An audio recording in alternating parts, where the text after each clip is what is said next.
bien, merci beaucoup Cyril. Bonjour à tous. Merci pour cette invitation. Je vais commencer par m'excuser 3 fois.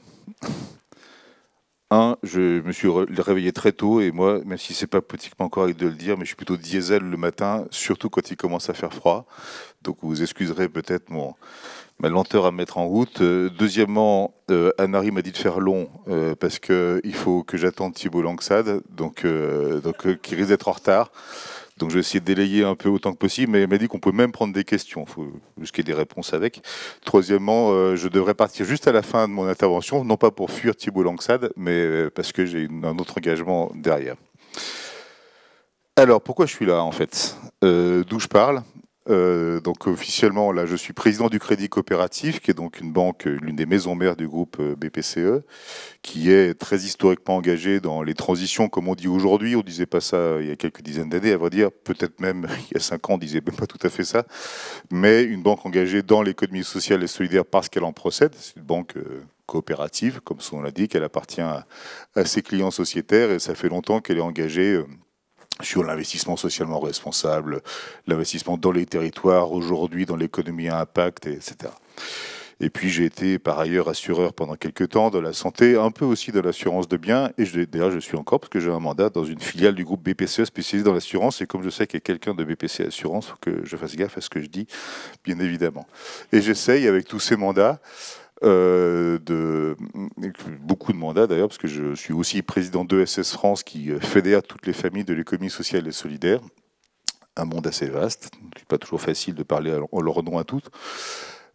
J'essaye de faire en sorte que l'ESS inspire toute l'économie et non pas qu'elle soit cantonnée sur ses activités, sur ses formes particulières d'entreprises qui sont des entreprises sans capitaux, sont des entreprises de personnes qui elles-mêmes apportent les moyens pour fonctionner, que ce soit dans les mutuelles, les coopératives, les associations, les fondations, la finance solidaire et j'en passe. Et donc j'essaie de faire en sorte de voir comment ce qui se passe dans l'ESS peut inspirer la norme de l'économie. Alors je ne me fais pas d'illusions, je ne préconiserai pas de transformer l'ensemble de l'économie en entreprise de l'économie sociale et solidaire. Je pense qu'on en est un peu loin. Néanmoins, les questions que l'économie sociale et solidaire s'est posées depuis des dizaines d'années sont, je pense, pertinentes. Les réponses, faut voir, pour l'ensemble de l'économie dans le monde qui est le nôtre aujourd'hui. Alors quand j'ai vu la question qui m'était posée, comment aller au-delà du cadre réglementaire, je me suis dit, tiens, c'est curieux. Pourquoi aller au-delà du cadre réglementaire, effectivement? C'est donc présupposer qu'il y a un petit sujet avec le cadre réglementaire. Enfin, en tout cas, c'est la façon dont je l'ai compris. Qu'est-ce que c'est que le cadre réglementaire aujourd'hui des assureurs? Alors, il est moins pire que celui des banquiers. Si vous voulez, je vous raconterai, mais en tout cas, c'est ce qui peut arriver un jour aux assureurs, c'est ce qui arrive déjà aux banquiers. Mais en quoi consiste ce cadre réglementaire? Moi, je dirais qu'il y a au moins 3 options. La première, c'est de protéger les assurés et les consommateurs. C'est à ça que sert en principe le régulateur français, en tout cas, s'assurer que les assureurs prennent en compte les intérêts des personnes qu'ils assurent, et qui sont des consommateurs de biens, ce qui a amené à un certain nombre de conséquences sur la lisibilité des garanties, sur la transparence des engagements, sur la nécessité aussi de se prémunir collectivement contre un certain nombre de risques, et le cas du régime des catastrophes naturelles, par exemple, pour faire en sorte que le marché ne soit pas déstabilisé par des événements majeurs. C'est une source de standardisation des activités. C'est aussi un régulateur des activités. Donc je viens de le dire, il y a de la standardisation, mais pour les assureurs santé, ça s'est traduit par une forte limitation de leur capacité d'agir, parce qu'en fait, ils n'ont plus trop le droit de vendre ce qu'ils veulent à n'importe qui, à n'importe quel prix. Donc il y a cette standardisation et aussi une marchandisation de l'assurance santé qui va en plus de pair avec une individualisation des offres qui est parfois problématique, en tout cas pour les mutualistes, a fortiori dans un contexte de concurrence. Et puis le troisième objet de la réglementation, c'est la régulation financière, parce qu'il faut faire attention à ce que ces organismes qui brassent beaucoup d'argent ne se mettent pas en danger par rapport aux engagements qu'ils prennent, ce qui veut dire qu'il y a des obligations de provision en matière de fonds propres, de provision prudentielle évidemment, d'adossement actif-passif, etc. Ce qui a parfois pour conséquence de freiner l'innovation et l'entreprise. Dans tout ça, la question peut effectivement se poser de savoir quels sont les moyens qu'on se donne pour garder de la liberté d'agir, la liberté d'innover et tout simplement la liberté d'entreprendre, parce que je ne connais pas d'assureur qui n'ait pas envie d'entreprendre dans quelque domaine que ce soit. Moi, ma conviction, je vais essayer de faire partager, c'est que le cadre réglementaire ne pourra pas longtemps rester aussi figé, notamment par rapport aux enjeux de la transition écologique et des conséquences sociales qui en découlent. Il va bien falloir libérer un peu de lest. Et moi, ma proposition, c'est que il faudrait faire en sorte que les entreprises devancent, qu'elles bougent plus vite que le cadre réglementaire, ce qui veut dire qu'elles retrouvent des capacités d'agir au-delà du carcan réglementaire dans lequel elles se situent. Je ne dis pas que le carcan est illégitime, je dis simplement qu'il ne suffit pas aujourd'hui à appréhender les grands enjeux qui sont devant nous. C'est là que j'essaie de convoquer ce qu'est l'expérience globale de l'économie sociale et solidaire pour adresser un certain nombre de ces sujets. Je ne dis pas que l'ESS a raison sur tout et qu'elle a tout fait bien, mais néanmoins, l'ESS porte en elle une espèce de responsabilité élargie qui va au-delà de ses activités à proprement parler. Et je pense aujourd'hui que c'est un facteur non seulement de responsabilité donc par rapport à la société, par rapport à notre économie, par rapport à nos territoires, aussi vis-à-vis des pouvoirs publics qui cherchent parfois des alliés pour faire des choses, mais c'est aussi, à mon sens, un facteur de compétitivité, mais je vais y revenir. Et pour moi, il y a 6 champs d'engagement. Il y aura peut-être 5, il y aura peut-être 8. Moi, là, ce matin, j'en retiens 6. J'espère que vous serez indulgents avec mon décompte. Le premier, c'est le champ de l'innovation écologique et sociale. Et notamment pour des assureurs, je pense qu'il y a quand même un sujet majeur qui est devant nous, c'est que la technique de base dans l'assurance, c'est l'aléa, la fréquence de l'aléa, voire sa gravité. Sur certains sujets, je pense que nous sommes potentiellement dépassés. On voit que les événements climatiques aujourd'hui rendent très complexe la tarification d'un certain nombre de garanties qui sont celles proposées par les assureurs aujourd'hui. Et je ne pense pas qu'il soit possible de faire comme s'il ne se passait rien et de faire seulement en sorte qu'on renchérisse les tarifs des garanties qu'on propose. La question qui va se poser, c'est le cas pour l'assurance de biens, mais c'est aussi pour l'assurance de personnes. C'est bon là, tout va bien. Pour l'assurance de personnes, donc je continue, Anne-Marie, c'est bon. Pour l'assurance de personnes, c'est de prendre en compte des facteurs qu'on n'avait pas forcément l'habitude de prendre en compte auparavant. Pour la santé, c'est aussi le cas sur de nouvelles pathologies qui sont liées au réchauffement climatique et aux phénomènes de pollution qui l'accompagnent, mais aussi au creusement d'inégalités sociales qui sont fondamentalement perturbatrices des équilibres sur lesquels on a fondé l'assurance santé jusqu'ici. Alors ce n'est pas que la responsabilité des assureurs complémentaires, aussi celle de l'État, mais tous ces facteurs-là appellent à prendre en compte d'autres facteurs qui n'étaient pas forcément pris en compte jusqu'ici comme étant des facteurs strictement techniques. Et donc il va bien falloir, à mon sens, innover pour mélanger les aspects écologiques et sociaux, pour les insérer dans l'activité d'assurance, comme on essaie de le faire par ailleurs dans l'activité bancaire, mais sous d'autres aspects. Ça, c'est le premier champ d'engagement. Le deuxième champ d'engagement, c'est la façon dont on finance les activités économiques dans notre pays. Je pense que les mutations en cours, Cyril l'a dit d'ailleurs tout à l'heure, appellent énormément d'argent. Énormément. On est au tout début de la prise de conscience pour ce faire. De l'argent public, de l'argent privé, parfois une hybridation de l'argent public et de l'argent privé, mais il faut bien prendre en compte le fait qu'il n'y a pas d'argent neutre. Je prends un exemple en tant que banquier, là pour le coup. Moi, j'ai des entreprises qui de plus en plus viennent au crédit coopératif parce qu'elles ont repéré que le crédit coopératif est l'une des banques qui a un bilan carbone les plus présentables. C'est ce que disent par ailleurs on peut critiquer les méthodologies par ailleurs d'Oxfam et compagnie, mais le fait est que je ne vais pas m'en plaindre puisqu'on apparaît en bonne position, donc il ne manquerait plus que je m'en plaigne. Mais le fait est que j'ai des clients qui viennent me voir parce que dans leur approche de leur propre bilan carbone, ils veulent un partenaire bancaire, comme ils voudraient d'autres partenaires sur d'autres sujets, hein, mais ils veulent un partenaire bancaire qui a un bilan en carbone qui sert le leur. Donc l'argent a de l'odeur dans l'affaire. Et donc le financement prochain des activités qui sont les nôtres doit prendre en compte un certain nombre de considérations, et notamment la question du bilan carbone, bien évidemment, qui a besoin encore aujourd'hui d'être un peu normé, mais j'y reviendrai tout à l'heure, sur les questions d'impact de manière plus générale. Et donc ça veut dire que le financement de nos activités ne peut pas être aussi basique ou classique qu'il a pu l'être jusqu'ici. L'appel à des investisseurs doit s'accompagner d'une exigence sur notamment la question du bilan carbone pour faire en sorte que le financement des activités soit présentable à ces différentes parties prenantes et à commencer par vos clients. Parce que vos clients vont finir par regarder, et quand ce n'est pas eux qui le feront, ce sont des organismes extérieurs qui le feront et qui interrogeront toute la palette en fait, des activités et des indicateurs de l'entreprise. Et puis ça veut dire aussi qu'il va falloir investir sur le temps long. C'est-à-dire que certains investisseurs vont avoir du mal à exiger des niveaux de rentabilité aussi importants que ceux qu'ils ont exigés à d'autres périodes. Ce n'est pas la culture aujourd'hui du monde financier que d'investir sur le temps long. Pas majoritairement, à vrai dire. La grande chance, si je puis dire, et je reboucle avec ce que je disais en introduction, c'est que le régulateur bancaire, lui, commence à valoriser le temps long. Tout comme le verdissement des portefeuilles.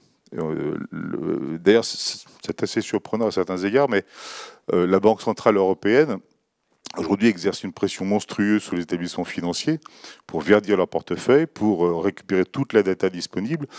La question, c'est pourquoi faire derrière? Parce que vous savez que la Banque Centrale Européenne n'a pas de mandat politique, hein, elle s'auto-saisit de ça, et là, elle considère que c'est un événement suffisamment stratégique pour exiger, dans son rôle de régulateur, que les établissements financiers se saisissent de ces problématiques. Aucun mandat politique pour le faire. Mais la question qui sera posée derrière, c'est pourquoi faire? C'est-à-dire, est-ce que du coup, l'argent n'aura pas le même prix pour les entreprises qui s'engageront dans des trajectoires entre guillemets vertueuses par rapport à celles qui ne le feront pas? Aujourd'hui, les deux options sont ouvertes. Je parlais des assureurs, celle du bonus, celle du malus. Aujourd'hui, on est quelques banques à faire des prêts à impact. Donc on dit à quelqu'un, à un client, on vous finance votre projet et si vous respectez un certain nombre de critères d'impact, votre taux sera bonifié. Bon, il n'y a pas une expérience encore majeure à ce stade, il y a le crédit coopératif et les caisses d'épargne qui le font. C'était lancé récemment. Enfin, nous, on l'a lancé en plein Covid. Autant vous dire que c'est un succès d'estime à ce moment-là. Les caisses d'épargne viennent de le lancer, donc on n'a pas de recul encore à ce stade, mais on fonctionne aujourd'hui encore sur le système du bonus. Si les critères sont respectés, bonification du taux. Alors, comme par ailleurs, il y a une remontée des taux entre-temps, enfin, ça chamboule un peu le mécanisme. Mais bon, la philosophie est là. Ce sur quoi s'interroge le régulateur, c'est l'inverse, c'est le malus. C'est-à-dire que si une entreprise veut emprunter de l'argent pour reconstruire ses locaux industriels, pour dire ça comme ça, si elle ne prévoit pas un approvisionnement énergétique aussi neutre que possible en carbone, si elle ne prévoit pas une isolation complète de ses bâtiments, etc., là, il y a du malus. Pareil pour les particuliers. C'est ce qui nous guette aujourd'hui sur l'accès aux prêts immobiliers, et notamment par rapport au DPE, diagnostic sur les bâtiments. Donc on ne sait pas encore aujourd'hui où ça va tomber. Est-ce qu'on reste dans le système du bonus ou est-ce qu'on va dans le système du malus? Mais autant dire que là, l'argent n'aura pas le même coût si vous prenez en compte l'impératif écologique ou si vous ne le prenez pas. Le troisième champ d'engagement, c'est la gestion d'entreprise et la gouvernance qui va avec. La gouvernance est déjà pas mal complexifiée, en tout cas dans les établissements régulés du secteur financier, mais il faut aussi constater que, au vu de la multiplicité des enjeux, qui sont d'ailleurs parfois contradictoires les uns avec les autres, il va falloir qu'on ait des gouvernances adaptées dans les entreprises. Peut-être en généralisant un peu, j'estime qu'on est face, quand on est chef d'entreprise, à des injonctions qui sont potentiellement contradictoires. Il faut être évidemment compétitif, parce qu'on est sur un marché. Il faut qu'on soit attractif pour avoir des compétences dans l'entreprise, notamment vis-à-vis des plus jeunes qui ont quelques exigences maintenant vis-à-vis du monde du travail. Il faut être évidemment soucieux de son impact environnemental. Il faut respecter évidemment dans l'entreprise un cadre de travail, de dialogue social qui soit non seulement respectueux de la loi, mais qui soit un peu dynamique, si possible. Il faut être respectueux vis-à-vis de son territoire, bien évidemment. Et il faut être transparent, puisqu'aujourd'hui, les associations de consommateurs vous screenent en permanence et le feront d'ailleurs de plus en plus. Réconcilier toutes ces dimensions n'est pas la chose la plus simple qui soit. Et d'ailleurs, ça ne s'apprend pas à l'école. Et nos systèmes de gouvernance ne nous y préparent pas nécessairement non plus, à vrai dire. Donc ça veut dire que la façon d'organiser la vie d'une entreprise, avec par ailleurs des salariés, notamment chez les plus jeunes, qui ne s'inscrivent pas dans la durée, qui n'ont aucune intention de le faire, eh ben, ce n'est pas si simple que ça. Donc il y a un champ énorme qui consiste à associer le maximum de parties prenantes autour d'enjeux divers, et peut-être de décloisonner un peu la gouvernance. C'est ce qu'on essaie de faire dans l'économie sociale et solidaire, pas toujours avec des résultats mirobolants, mais néanmoins, l'association des parties prenantes répond à d'autres mécanismes. C'est peut-être un sujet qu'il faudra traiter dans le cadre de la loi Pacte 2, puisque le gouvernement a annoncé qu'il y aurait une loi Pacte 2. Je pense que les sociétés à mission ont essayé de concilier l'objectif non financier de l'entreprise avec les réalités économiques et avec la nécessité d'associer des parties prenantes. On n'est pas encore, je crois, aujourd'hui dans le bon dispositif pour qu'il soit suffisamment impactant, comme on dit. Il faudra sans doute essayer de faire en sorte que dans la loi Pacte 2, nous puissions avoir des avancées supplémentaires. Mais là, il faudra aussi parler des expériences de gouvernance qui existent dans les entreprises. Pardon. Excusez-moi. Le quatrième champ d'engagement, c'est l'impact social et environnemental. Alors, l'impact social et environnemental, c'est un mot valise, en fait, aujourd'hui. Tout le monde parle d'impact sans nécessairement savoir ce qu'on met derrière. Bon, chacun y mettra ce qu'il veut. Certaines entreprises en font depuis longtemps en estimant qu'elles ont, par leur objet social même, une volonté d'agir sur la société ou sur la protection de l'environnement. D'autres via leur approche RSE depuis pas mal d'années maintenant. Bon, ben, tout le monde fait de la RSE parce que c'est quasi une obligation pour la plupart des entreprises. Certaines avec des investissements socialement responsables, certaines avec des achats socialement responsables. Donc tout le monde essaie d'en faire un peu quand même, contraint ou forcé. Moi, je pense qu'on ne jugera pas demain une entreprise à impact, une entreprise engagée, une entreprise responsable à la seule lecture de son reporting annuel. Ça ne suffira pas. Aujourd'hui, c'est ce qui se passe. Vous savez, la plupart des entreprises ont l'obligation de fournir un rapport annuel, en tout cas au titre de la RSE. Ils sont assez normés, parfois, comment dire, un peu succincts, et ça permet rarement d'interroger le modèle de l'entreprise. Le sujet, il est là maintenant. On n'est pas seulement dans les externalités, et comment on répare les externalités négatives. Là, je vais être un peu cash, mais il ne suffit pas de replanter des arbres au bout de la planète pour se laver la conscience le matin, en fait. Le sujet, c'est comment ça interroge le modèle de l'entreprise, et notamment le modèle productif, que ce soit des biens ou des services. Parce que tout a un impact potentiel sur le plan environnemental ou sur le plan social. Et donc là, il va falloir, à mon avis, réinventer la façon dont on rend compte. On se heurte à une difficulté, c'est qu'il n'y a pas de normalisation. Alors, je ne suis pas un dingue des normes, hein, je ne vais pas tout réglementer, mais néanmoins, si vous ne comparez pas les mêmes choses, c'est compliqué. Je dis dans le monde bancaire, par exemple, je n'ai incriminé personne, certainement pas des banques qui communiquent beaucoup sur la question, mais la vérité, c'est que tout le monde ne part pas de la même chose, en fait.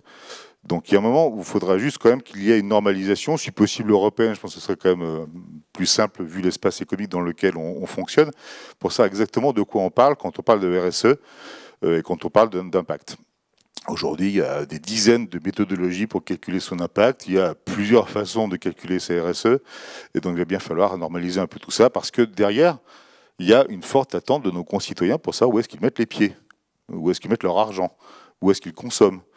Et je crains que, à vrai dire, enfin je crains, non d'ailleurs je ne le crains pas nécessairement, mais je pressens en tout cas que la pression du pouvoir du consommateur va être de plus en plus importante à partir de ces sujets-là. Ce qui veut dire que ça nous amène à un système de redevabilité permanente. Et là, la redevabilité permanente, ce n'est pas le rapport annuel d'impact ou de RSE. C'est, je dis n'importe quoi, peut-être pas tous les mois, mais peut-être tous les trimestres, comme dans les établissements financiers où on sort des comptes trimestriels ou semestriels, il va falloir fournir de la donnée d'impact beaucoup plus régulièrement et qui sera surveillée, peut-être par les pouvoirs publics, peut-être par des actions de consommateurs, des ONG de manière plus large. Et donc on aura besoin de savoir un peu mieux de ce dont on parle. Le cinquième champ d'engagement, Cyril en a dit un mot tout à l'heure, ce sont les coopérations et la responsabilité territoriale. La vérité, je pense que rien de tout ce qu'on évoque ne se passera sans que ça commence dans les territoires.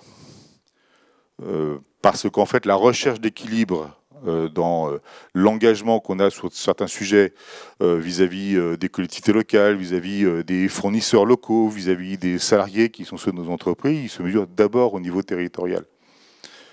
Et beaucoup d'entreprises sont encore aujourd'hui très négligentes sur leurs responsabilités vis-à-vis d'un territoire. Elles ne sont pas forcément encouragées par ailleurs par les collectivités qui ne les traitent pas nécessairement comme telles.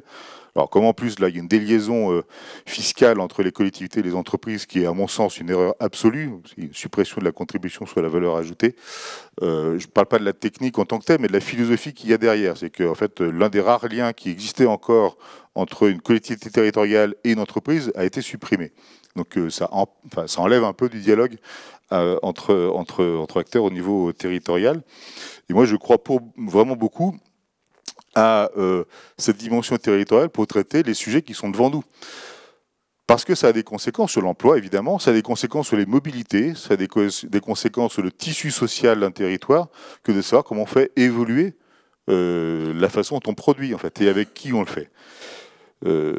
Et au-delà de ça, je pense qu'il y a matière à créer des coopérations territoriales autour de sujets qui peuvent être communs. Et alors, le sujet de l'économie circulaire, pardon, est un sujet assez pratique pour ça, parce que vous pouvez faire en sorte de marier des acteurs entre eux, de façon à ce qu'on rentre dans un cercle, si ce n'est vertueux, parce que j'aime pas le terme vertueux, ça fait un peu une forme de morale, c'est plus une question de performance pour moi qui se doit partager.